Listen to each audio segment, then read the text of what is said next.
Heat pump wave is fully ongoing, signaling the need for a new compact pressure sensor.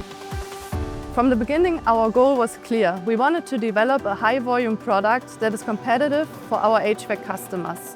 This is how the DST P070 concept was born, and we stayed fully committed to this path, supporting the market trend. With the F-gas regulation, the transition to new refrigerants happens.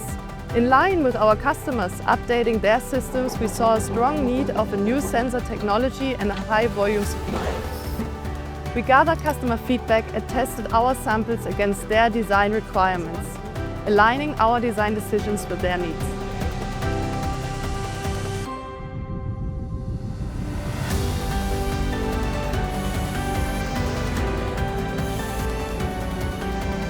I'm happy to share that the DST P070 is now released with sales underway and early adoptions by customers from day one.